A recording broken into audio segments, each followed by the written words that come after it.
Hello friends, welcome back to the Founder series. This is Rishabh here. Thank you for all the encouragement and likes you had given for the first episode, and I'm really motivated to bring you the second episode. This episode, I'm going to talk to you regarding the truth about ERP implementations. Nobody wants to talk about ERP implementations, right? It is a dark chapter in everybody's life. We've all been there with very expensive, time consuming, boring projects that have had very little business outcome. What I'm going to share to you today is based on more than hundreds of implementations that I and the team has been part of through more than 10 years. And we have identified certain patterns that make implementation successful. In this video, I want to share to you three key learnings that will help you implement your ERP system very successfully. The first key learning is that outcomes matter. This may seem very cliched, but it is the most important thing in an ERP implementation.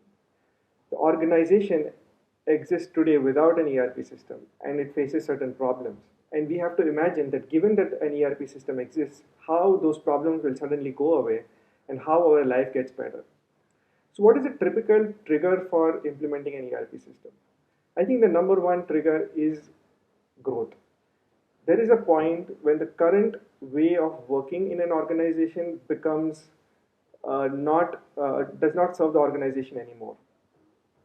Take for example, you have an organization that has 10 customers, and you know these customers really well. You know their requirements. You know every time you're going to get an order, or you know the problems they are facing, and you are able to help them.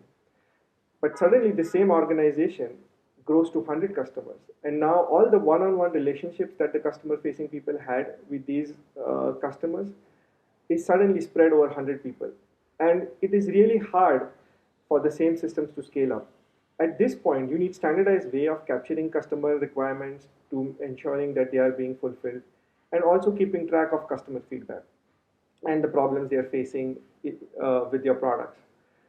So to track this, you need systems, and this is what an ERP system will bring you. Typical problems of growth are that you are spending too much time following up.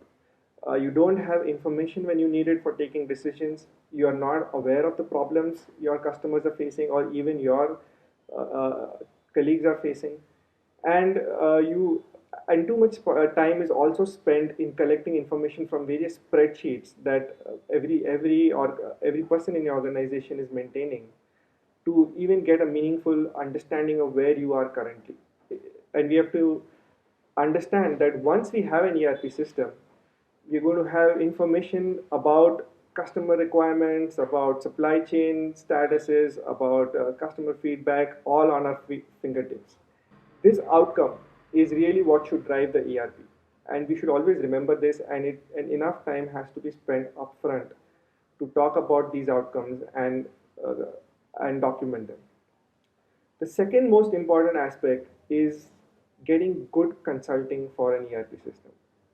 A typical ERP system like ERP Next has thousands of features. It has dozens of modules and thousands of features.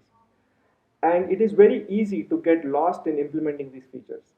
If you are an ERP champion, you will be like a kid in a candy store.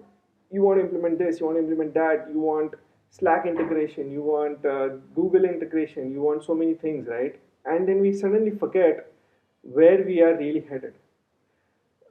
So this is where a good consultant comes in.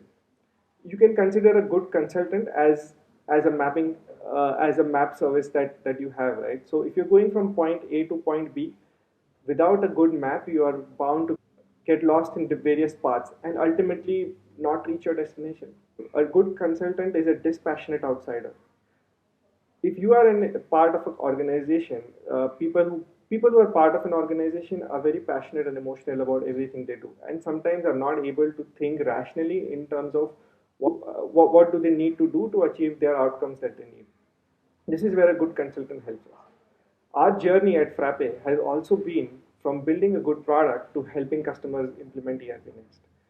And when we started, we had a consultant to developer ratio of one consultant to four developers. But today we have more consultants than developers at Frappe. So this is the real change that we have seen in our understanding, that getting good consulting advice is really important to find the shortest path to an ERP implementation. The third important part I'm going to talk to you about is approach to customization. A lot of ERP Next, since ERP Next is open source, a lot of conversations start like, hey, how do I begin to develop on top of ERP Next, and how do I customize ERP Next? And I ask them, have you even implemented the product first? And this is really a, another way where you can get lost in non-critical things. Again, let us remember that the outcomes matter. The customization is not really, the customization may not really matter to your outcome. While every business is unique, there are a lot of standard things every business also does, like financial accounting, supply chain management, inventory management, manufacturing planning, customer support. A lot of these activities are very standard. And any good ERP system like ERP Next will allow you to configure workflows, will allow you to configure permissions, will allow you to configure various rules on top of these standardized workflows, so that your ERP implementation is tailored for your organization. And for this, you don't require any customization or development, which is a standard, mistake that a lot of companies make. Companies have wasted millions of dollars on ERP Next, years of effort for zero outcome, just because they feel customization is an outcome. Customization is not an outcome. Getting real-time stock information is an outcome. Getting real-time customer feedback is an outcome. Staying on top of your supply chain is an outcome. So it is really important that customization should be within the platform, at least in the first cut. Once you have achieved your outcomes, then you go into deeper customizations and automation of some of your processes. And that would be a topic of another video. But to wrap this up, ERP implementations seem really hard, but if we keep these three things in mind, and I think they can be a lot simpler. And the things are that stay focused on the outcomes, get good consultants, and try and use the standard product as much as possible, and configure rather than customize. Thank you, and please share your feedback.